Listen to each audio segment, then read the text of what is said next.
with Sabrina Romero Hypnosis.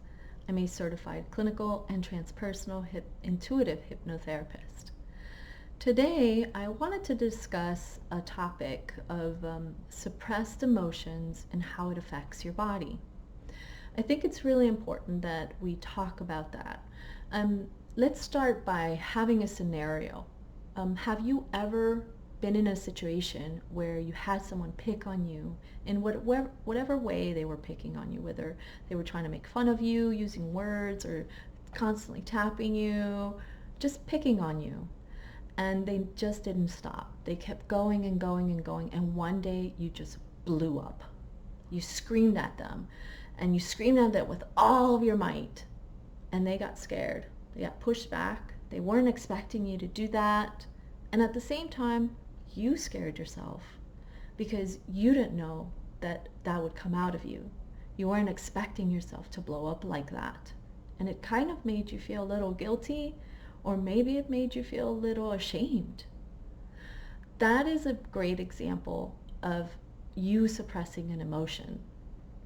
What happened in that scenario was someone actually created an event that triggered this belief in you over time of anger. It caused you to put this event as "you're hurting me."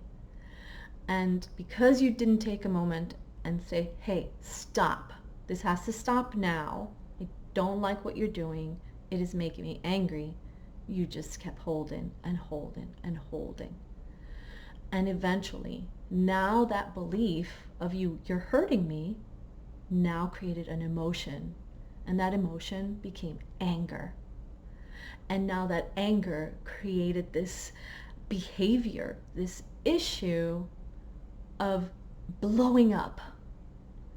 And so that's what a suppressed emotion is. It's you holding into something that you chose not to release in that moment before it got even worse. And sometimes people do it because they don't want to hurt the other person, or because they don't want to seem like, "Hey, I'm being this type of I know it all kind of person," or "I'm too good." Instead of seeing it in a way where, "Hey, I deserve to have boundaries and you need to respect those boundaries. So you stepping into my space is not cool and it's not allowed. This is my space." And so many of us didn't really grow up that way. A great example, again, would be when we were kids and your parents would tell you, "Hey, shh, don't tell anything or anyone, just stay quiet. I'm here to just maybe talk to a friend, or I'm here to do this. I just don't want you to do anything." And you're just not feeling it. And you're a kid and you're like, "I just don't want to be here. This is so uncomfortable. I want to go home." And the parent goes, "Shh, I told you, don't say anything or I'm going to hit you, or you're going to go in timeout when we go home." And so because of what you've been told, now you suppress this emotion of anxiety and scare and fear due to this event that happened that might be minor, but for you, because you weren't allowed to express your emotion, now becomes this belief of, "Oh no, I'm going to get in trouble if I express myself, and I don't want to get in trouble." And then you hold this belief and you grow up, you become a teenager, now you're an adult, and all of a sudden something triggers you. Something triggers you that you're not aware of that probably brings up that emotion. And even though you don't remember having that emotion when you were a kid at that time, now you're an adult and it comes out. But this time now it comes out as true anxiety. So you're in a job, and in the job they tell you, "Shh, you can't talk about this information to anyone or you'll get fired." And you're like, "But I need to tell somebody about this." Now your anxiety starts to develop. Your body is now speaking to you. And you're going, "Why am I feeling so anxious? I have had many jobs before this, and I probably have done some of these things and not told people about it. Why all of a sudden now I'm in this job and I feel this severe anxiety?" And for some reason, you're not functional in your job. You can't do your job because you just feel this anxiety. And you go home and you make excuses not to come to work.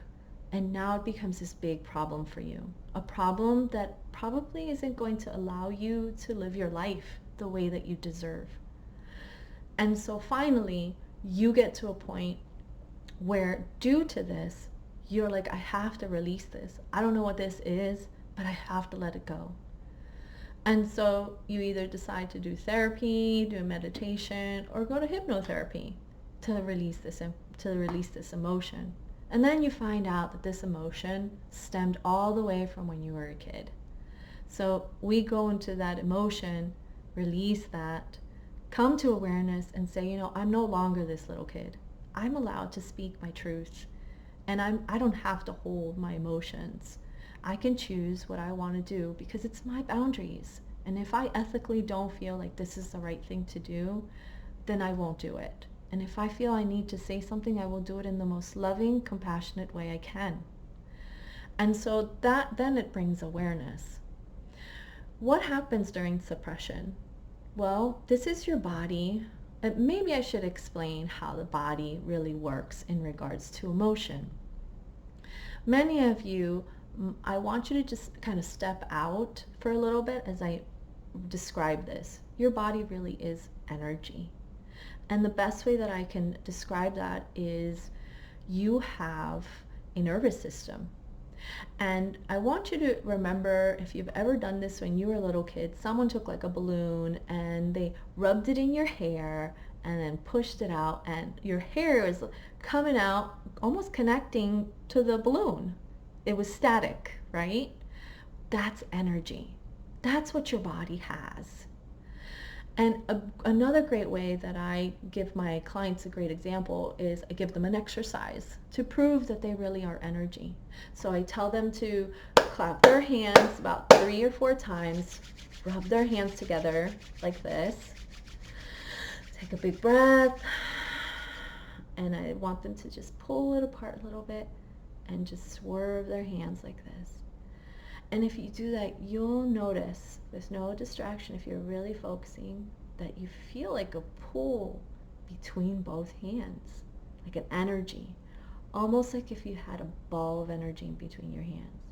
You can feel your hands tingling, and if you pull them more, you can actually feel pull. And so do that exercise. You might actually realize that there really is some energy there. Another great way to feel energy is when you're around someone. And let's say before you come into the room, you're feeling happy, go lucky, you feel really, really wonderful. And then you get close to this person and all of a sudden you feel uncomfortable. You start to feel angry, you're not sure why, or you feel anxiety. And you're wondering, why am I feeling like this? I was fine a couple minutes ago. Then you realize that it's this person. And this person starts to talk to you, and they're like, oh my God, I feel so nervous, I feel that. And then you realize, oh my gosh, it's you. You're the one that feels like this. That's their energy coming towards you, and you're absorbing it. That's how powerful your body really is. Some people can relate to that as an empath, and they're very sensitive to energy. Now, as I have explained the energy concept of your body, now let's relate it to emotion. So emotion is an energy that's created within you. And if you create this energy when you're a kid and you're not supposed to tell anybody, and it builds up inside you, and you keep building it up as the years go by, now you're 30 years old, 25 years old, and all of a sudden your body's like, I can't hold this energy anymore. It's too big. It needs to come out. This body cannot hold it. You've already had too many other types of energies coming in based on different events in your life. Now you have this one. Now your body's like, I'm bringing it up, and you just blow up. And that blow up can be depression. It could be you being angry, very sad. It could be paranoia. It could be anxiety. It could be so many emotions. So the best way to understand that is to connect with your body, really listen to your body, and allow your body to really talk to you. So another great example of how your body communicates with a thought and an emotion is For example, a child could have been sexually assaulted when they were young, and then 30 years later, she grows up and she finds out she has ovarian cancer. And she asks herself, like, why did this happen? I'm a healthy person. I eat very, very well. I exercise. I don't understand. And because they don't understand the connection with emotion to the physical body, then they ignore it and they just let it happen. But what if for that moment you could ask yourself, hey, my body's talking to me and it's screaming out, trying to get my attention. And the way it did this was in a psychosomatic way, through a symptom. And it was saying, hey, something in your life that happened you have not dealt with. Maybe that little kid was told never to tell anybody about what happened. So she kept this big hidden secret inside of her. Didn't tell her mommy, maybe didn't tell an adult that she trusted because she was afraid she was going to get hurt. And she kept it and kept it and kept it. And now she's in this point of her life where her body's like, I can't keep this anymore. You need to be freed from this. And so what is a great way to actually do that? You can do meditation and really go inward and do some work on yourself.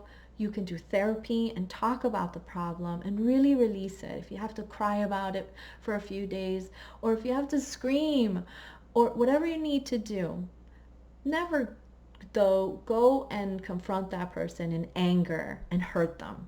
That is not a healthy way of releasing your emotion, because you're going to create more emotional issues with yourself. And that's not the best way to go about it. The healthiest way to go about it is to do the work in you, because that's where the problem really came. Yes, an event created the belief and created the emotion that now creates the symptom. But the best way to really do it is for you to look at that inwardly and resolve it within you. So another way is hypnotherapy. We can go in while you're in a relaxed state and work through the process, deal with the core issue, and create some forgiveness, create some awareness, and create some compassion in the situation so that you can be set free in that aspect and not have to carry that. Now what happens?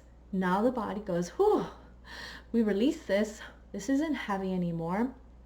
Now we can work on the physical body.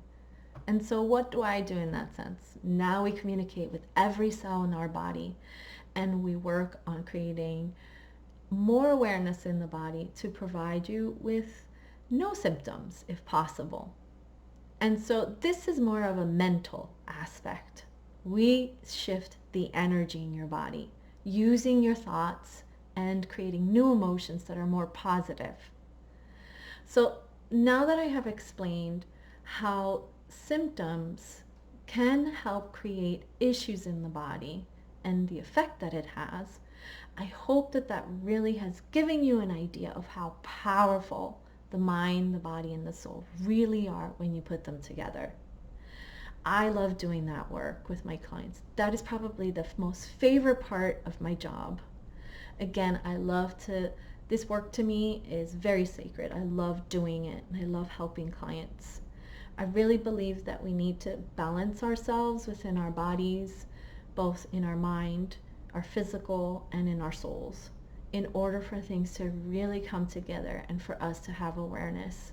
Yes, there will be moments where you will need medication for the symptoms you have, and that's fine. But if you can have the ability to deal with the emotion and provide some relief for a symptom that you have or that has come up based on your body really reaching out to you, wanting to talk to you, why not try another modality such as hypnotherapy and see where that can take you? It might be a great and beautiful way to create something new for you and to empower you as a human being. So I hope that that really explained everything that I really was trying to say in regards to suppressing emotions and the effect it has on your body. If you have any questions, feel free to put them down in the comments in my YouTube video or go to my website at www.hypnotherapist.com sabrinaromerohypnosis.com, and send me a message in my Contact Us page. Also, if you're interested in having a hypnotherapy session with me, you can also go to my website, click the appointments link, set up an appointment, and I would be happy to hold space for you. So again, thank you so much for watching this video, and don't forget to subscribe and click the notifications button. I am definitely creating more videos in regards to matters of the mind and the body and the soul. So if you're interested, feel free and look out for my videos. And hopefully I'll see you in the future. Much love to each and every one of you.